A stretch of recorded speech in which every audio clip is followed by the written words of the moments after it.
It's time for Top Story on AM 1480 WLEA Hornell. Here's Brian O'Neill. Well, this past week in the news, we learned that Alfred Village Hall is working on getting a total ban on drilling. Alfred Village officials are going to pass another moratorium, and they say they're going to use that time to get a complete ban on fracking. Political tension between Hornellsville Town Hall and North Hornell Village trustee Frank Labordi continues. This past Monday, after months of Labordi coming to Hornellsville meetings, Eisman showed up at a North Hornell meeting. Then the next night, Labordi was over at a Hornellsville meeting again. So that situation's not over yet. On the show, we have two guests today. Democrat candidate for Congress Martha Robertson in segment 1, Republican John Buckley in segment 2. We'll talk with Martha Robertson in the first segment about the race for the Congressman Tom Reed House seat here in the new 23rd Congressional District. And in the second segment, we'll get John Buckley's input on some state issues, including the meeting with Donald Trump. Now welcoming Tompkins County Democrat Martha Robertson. Martha, thanks for joining us. My pleasure. Hi, Brian. How are you? Doing well today, and yourself? I'm just fine. Since we last talked, Ithaca's had, actually, from what I've read on WCHU's website, a fire and some flooding. How are things in downtown Ithaca? Just curious, after the restaurant fire and the heavy rains. Oh, things are being cleaned up. I mean, the fire is taken care of. The creek kind of froze up, and so we had a flood from all that cold weather. So it was a pretty big challenge for a week or so, and people filled sandbags and really neighbors helped each other out. Our emergency personnel did an amazing job, and we're starting to get back to normal. You're going for the Congressman Tom Reed seat. Your website says you've just raised $265,000. Wanted to ask you your thoughts on Obamacare from your work in the Tompkins County Legislature. Your take on what you've seen about the rollout. How is it going from what you understand in Tompkins County, Obamacare? Well, let me first make clear the $265,000 was just from the last 3 months of 2013. We started in the race in April, so just in 3 quarters of the year, in 9 months of the year, we've raised more than $727,000, which is a shocking amount of money from kind of a normal point of view. But when you look at how big the district is and how expensive this race will be, we have a long way to go. And but I'm very proud of that total, and very proud that we have more than 35 individuals who've made that commitment, who've given that money, and the vast majority is from New York State. Tom Reed can't say that. He can't say that it's from individuals. Most of his money is from individuals, or in fact, about 60% of his funding, as of the previous filing, was from corporate and business PACs, political action committees. So I'm pleased that we're getting support from the people who are actually going to vote in this race. I would love it if we didn't have to have so much attention on fundraising, if there was more time we could spend talking about the issues. But the way our system is, it's unfortunately money drives the train. So I'm pleased that we're getting the support that we're getting. And as far as the Affordable Care Act, I don't have direct numbers right now for Tompkins County. I've been waiting till our navigators, those are the folks who help people sign up, are able to report back to our legislature, and we haven't heard yet what the totals are. My understanding is, anecdotally, is that people are getting signed up. There's a lot of excitement about people being able to actually choose a plan and being able to afford a plan in many cases, for the first time. And I think what we're going to see is the kinks are going to get worked out. There's absolutely no excuse for the way the rollout got started. But it's a big, complicated system. I think the New York exchange has been performing much better than the federal exchange. So I'm proud of that New York, we seem to be doing a pretty good job on it. Your thoughts on Congressman Tom Reed? He's been fighting Obamacare and actually the SAFE Act, signing people up for a Second Amendment team is what he calls it. Your thoughts on Reid, in fighting both the SAFE Act and Obamacare? Well, I'm glad you asked me about the SAFE Act. First on Obamacare, as I said, I think that the Americans are going to, and people in New York 23 are going to really get tired of this argument after a while. Tom Reid hasn't presented any alternative to the Affordable Care Act. There's absolutely no option that he's proposed that would take its place. So I don't know what the plan is. If you take this away, we're going to go back into the warm, fuzzy arms of the insurance industry. That's sarcastic in case anybody wasn't sure. Right. So he's got no plans to replace the Affordable Care Act. That's really irresponsible. He's also irresponsible with accusations about the SAFE Act. I am opposed to the SAFE Act. I've taken a vote on the SAFE Act. Tom Reid never has taken a vote on any gun bill. Let me say that again. In my Tompkins County legislature role, I've taken a vote on the SAFE Act, and I voted to oppose it. And anybody who sees a mailer or an email that Reid puts out there that says, I support the SAFE Act, it's not true. He's lying. You can go to the record, and we voted in the legislature, and I voted against the SAFE Act. So Tom Reid has never had that put before him. He's never had a bill in Congress on gun rights, and so I guess it's easy for him to say something when he hasn't actually had to take a formal position. Martha, it seems to me as a reporter who covers these stories that the quote-unquote 23rd congressional race scandals that have been pushed by both sides, the DNC and RNC, seems to me that the fuss made over your desk, and I've said this numerous times on the air about the desk, that was a non-story. It wasn't too into the Reid rental property tax stories. It just doesn't seem like the average voter in the 23rd really gets excited about some of those issues pushed by both sides. Wondering, do you get tired of the Martha Robertson stories, like the Peter Yarrow from Peter, Paul, and Mary at the fundraiser? Your take on that?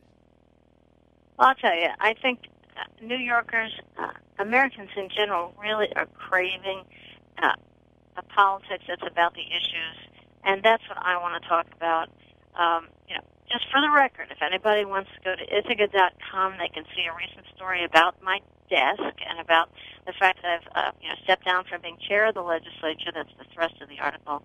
And, the desk is 4 pieces of furniture that seat 22 people. So, you just read the Ithaca Times on it. Don't have to take my word for it. I actually played a clip off of an interview that you had on WCHU Ithaca where you talked about that. I never understood why the RNC was big on that story. Well, you'll have to ask them. I think if that's the best they can do to make up something, the Ithaca Times called it a story made of whole cloth, well, then they deserve to lose this campaign because New Yorkers deserve far better than that. I'm proud of my record. I'm proud of the bipartisanship that we've accomplished in my as I've been chair of the legislature. I've appointed Republicans to chair my committees. I was reelected 4 times with Republican support as chair of the legislature. Tom Reid put $23,000 into our local legislative race through the state Republican committee. This race just in November where I ran for re-election to the legislature. I was re-elected with 70% of the vote, the highest total I've ever gotten. And that was elected by Republicans and Independents and Democrats. People are tired of these kinds of nasty attacks that aren't even true. And final question for you, Tompkins County Democrat Martha Robertson. Reid on unemployment insurance. Yeah, where is he? I guess Tom Reid thinks that people can just go get a job and, they don't, that the jobs are there for the taking. He's wrong. He's out of touch. The unemployment issue is huge. His own home county of Steuben County has the highest unemployment rate in our district, 7.9%. And he seems to just not be aware of it. My own county, Tompkins County, our unemployment rate is 4.4%, the lowest in New York State. Now, again, as I said, I'm proud of my record. But it's not good enough that any county in New York State has the kind of unemployment that they have. There are 3 Americans applying for at least 3 Americans for every job that's open. People just aren't, able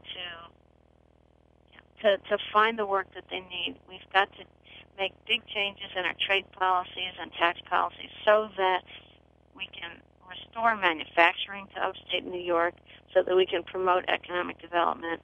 And it's time to focus on jobs.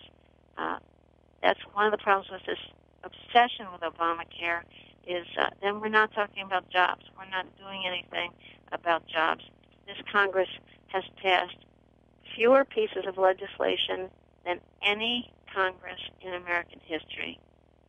It's just a do-nothing Congress when the American people are hurting so badly. So unemployment insurance should absolutely be extended. This is a vital lifeline for people, thousands and thousands of people in our own district. Martha Robertson, thank you very much for joining us this weekend. My pleasure, Brian. I appreciate the time, and anybody who would like more information could go to our website, which is marthafornewyork.com. It's just Martha, FORNY.com. Thanks very much for having me. Thank you, Martha Robertson. Hornell GOP leader John Buckley's next. Hornell Waste Material is now Ben Weitzman of Hornell, paying the highest prices for your scrap metal at our new and improved scrap metal facility. Paying the highest prices ever with the fastest payments, always with honest, accurate weights. And we're now open 7 days a week with crazy long, convenient hours. The East Coast's largest privately held scrap metal processor is located at 6334 County Route 64 in Hornell, with top dollar prices for copper, brass, aluminum, steel, appliances, cars in any condition, and we can even pick up large quantities with our roll-off containers. Ben Weitzman of Hornell is now open Monday through Friday from 7 a.m. to 6 p.m., Saturdays from 7 a.m. to 1 p.m., and Sundays from 8 a.m. to 1 p.m. on County Route 64 with the highest prices for your scrap metal. Call and get your prices today at 607-324-3175 at Ben Weitzman of Hornell.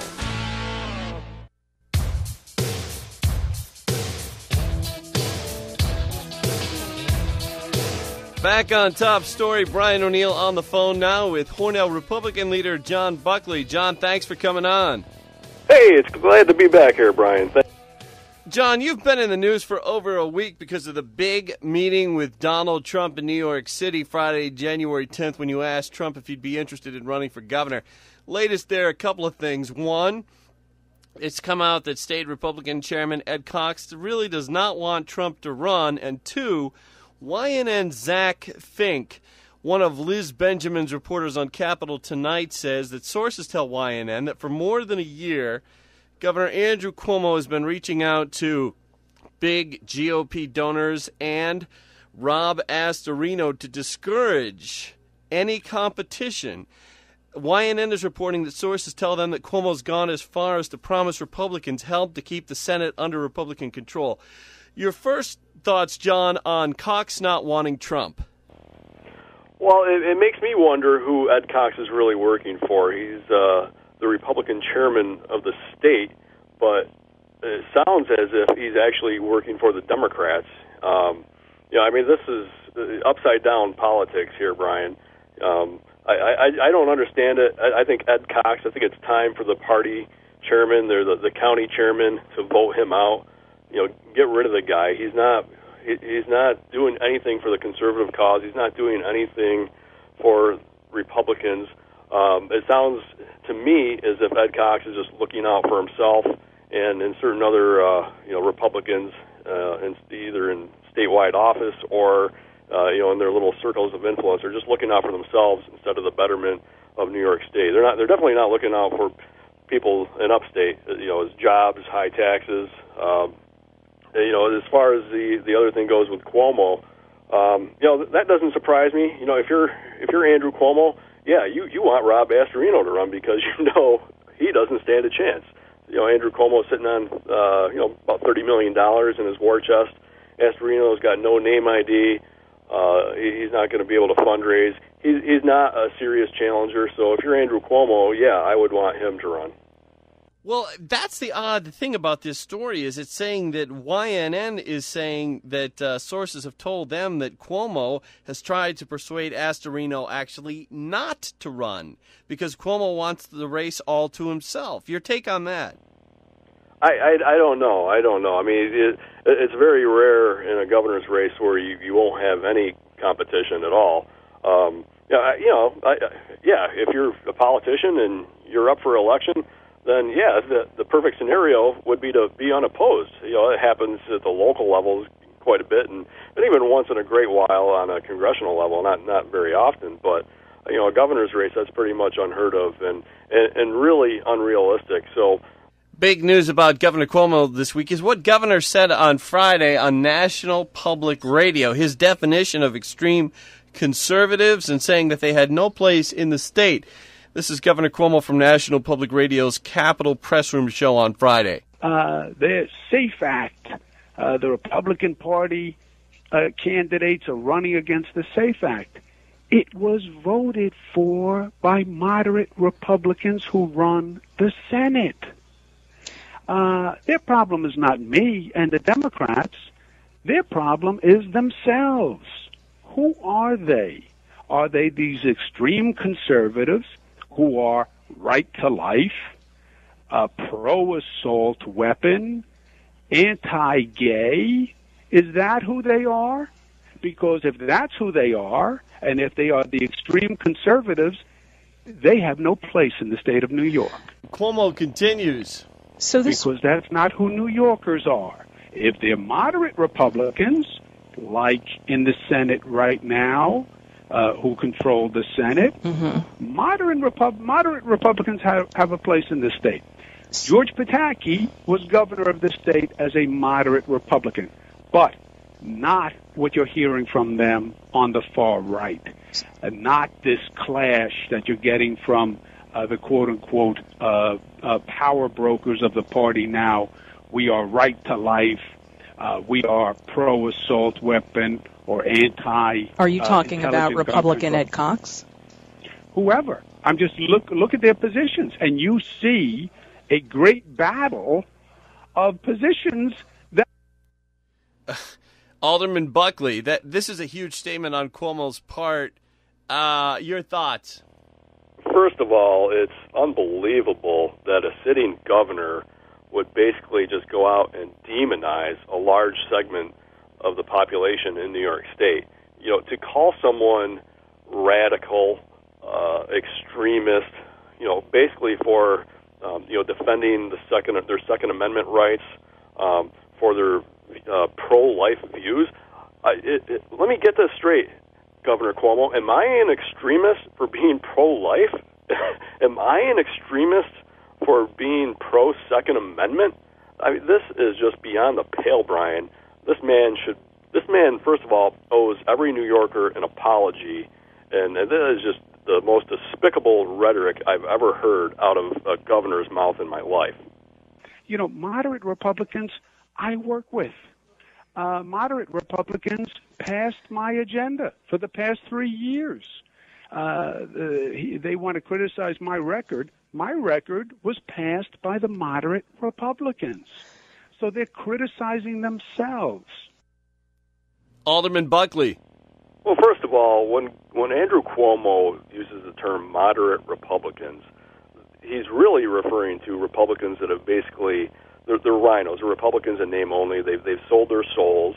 You look at the Dean Skelos, the Republican Senate leader, the majority leader, and I use that term loosely because he's not a leader. He's basically sold his soul to the Andrew Cuomo and the Democrats, basically for self-preservation. He wanted to protect himself in Long Island, where the SAFE Act actually is pretty popular. He doesn't, it's down there. It's not like it is up here in Western New York. A lot of these Republicans, they'll protect themselves first.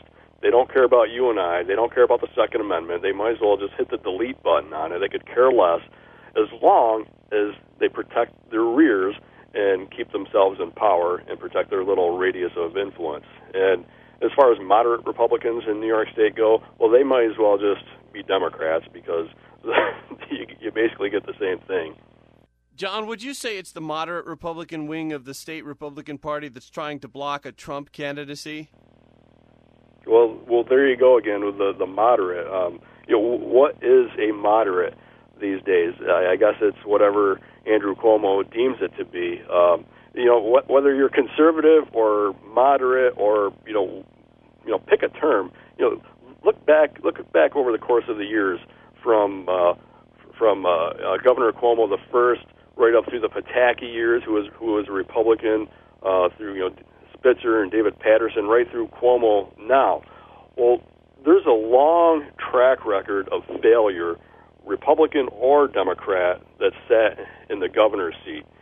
What do we have to look for, Brad? We have the highest taxes in the country, Brian. The highest taxes in the country. Our biggest export is our children fleeing. We pay the highest school taxes in the nation, and what for? To educate our children so they can go to other states and have success. That's our biggest export. I mean, we're driving business out. We're driving population out. New York State was voted the least freest state in the union. We're consistently 49th out of 50 states on the list of worst states to do business with. If you're an incumbent governor, that's a pretty horrible soundbite in itself. So I don't know what Andrew Cuomo has to be happy about these days, other than the so-called moderate Republican wing basically just caving into him so they can protect their own self-interest and their own little radius of power.